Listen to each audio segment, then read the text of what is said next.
I think, oh, this is kind of interesting. I got an email from an energy company that said, "Hi Tom, we own a wind turbine. Do you want to go up to the top of it?"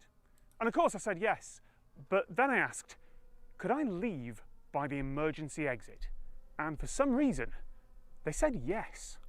This is a 50-metre EWT turbine, which is capable of producing much does it 500 cost? kilowatts of energy. In blade repair, we have to repair turbines all over Europe. So every day you need to climb a turbine. You shut it off at the bottom, you climb up, you pin the turbine, pin the blade that you're going to work on. You then attach the top, abseil out, and you do your repairs on the blades that you need repairing. 40,000? Anyone climbing or descending this ladder has to be attached to a fall arrest system. It's a clever bit of technology. If you move it at a normal speed, it'll move along with you. But if you fall, it'll notice and it'll catch you. Fast enough to be safe, not so fast that it's as brutal as hitting the ground would be.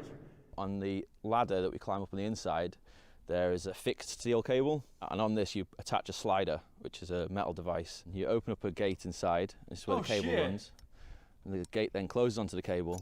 Shut the hatch, screw it together, and this attaches to your sternum.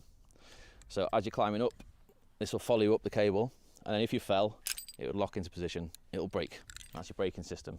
You've always connected by 2 points. Personally, I believe it's a safer job than anything else you can do because of all the backups we use. For instance, it's much more dangerous to climb a ladder 6 foot off the ground than it is to work 50 metres up in the air when you've got all your attachment points, in my opinion. If you're climbing this turbine, you need a fail-safe, which is one of the reasons there's an emergency exit at the top. Right, here we go.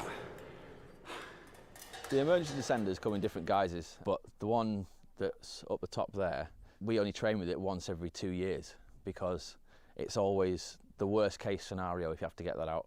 It's an inertia device. If you just clip it to yourself, you'll lower down to the ground under its own steam and you can brake, but generally you'll just hit the ground at a safe speed. You don't train with it very often because in real world you should never have to use it because you've got lots of other things to fail first before you even have to think about using that.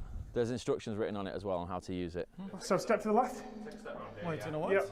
To access a turbine, you need to do something called your GWOs, which is Global Wind Organisation. And you can't access the turbine and use any of the equipment inside without the training. And that teaches the working at height and how to use one of those devices to get casualties down. And then to do what we do, which is abseiling on the blades, you then need to do something called a IRAT qualification, which is rope access basically. So it's quite a lengthy process before you're even out there. There is actually an emergency exit sign up here. I love that. This is a direct drive turbine, meaning that there's no gearing in it. It's all just magnets up in the donut you can see right at the top. So this is Only magnets. the centre of the turbine. That there is, well, the hub and the rotor. It's a giant electromagnet. Yes. There are very few worst case scenarios where the turbine's going to be fine, but the ladder down isn't. Now, if any of those happen, then yeah, the team here are all thoroughly trained for it. They'll all be able to get down on the emergency descender. But that's not why it's here. The most likely reason for that to be used is for one person. Someone who's twisted their ankle or passed out or, for whatever reason, can't get down the ladder on their own. Were they right in saying emergency services won't climb the turbine? Yes, that's my understanding. It would be specific to the injury. If he couldn't move the casualty, then they would have to figure a way of doing it. Wait, You'd have to do something serious. A heart attack, you can always get someone down. But if someone had a broken neck, yeah, it would be a different scenario. Oh, look at that view! So we do medicals to get onto the turbines, and we have to maintain those medicals bi-yearly. And that proves your fitness to climb the turbines, and the medicals are quite in depth. So you knew you were ill, you would be fairly irresponsible to go and climb a turbine. So put your feet on here. That's okay to step on? Yeah, promise you. If you sit back, keep your legs straight, okay. Lean backwards. Jeez. Keep going. Don't hold on. don't hold on. Oh! That's it, yeah? Oh, okay, that's the nerve-wracking bit. Ooh, I don't like that. Keep going. Yep, You're all right, I've got 2 wires on me. I've got 2 wires on me. That's it. I've keep got going. 2 wires on and me. now walk, but don't bend your legs. That's it. Keep going. Okay. Keep Okay. going. There you Okay. go. I got 2 wires on me. And you can slowly bend your knees a little bit if you want to. If it makes you feel more I've got 2 comfortable. wires. That's it. That's fine.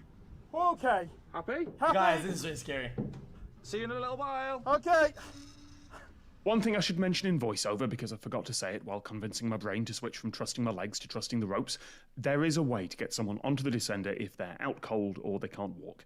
It's just that I could walk, so I did a standard abseil down the first part. And that's it. I'm descending. Rigging this up required a lot of skill and training from the folks up there. But to descend, You don't even need to be conscious, and that's by design. All I need to do now is sit and wait until I safely reach the ground. When you actually work on a turbine, the view out the top is always amazing. So when you have a look around, you do remember that, oh, it's a pretty cool job actually. Thank you very much to all the team at Octopus Energy and at EWT. That's You pretty can find sick. I links actually to them enjoyed that. in the description. Yeah, That's a wrap. Thank you very much. For some reason, I feel like if you don't climb often or you don't use like rappels like that often, it's hard to trust it mentally, isn't it? For me, it's really hard to trust it. And it's lights out and all. So every time you do it, it's really scary.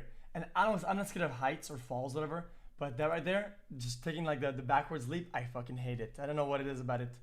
I've always jumped from high places and doing crazy shit, but that's just weird. Away we go. Bottas and Hamilton both getting it away well. It was me and Moxie.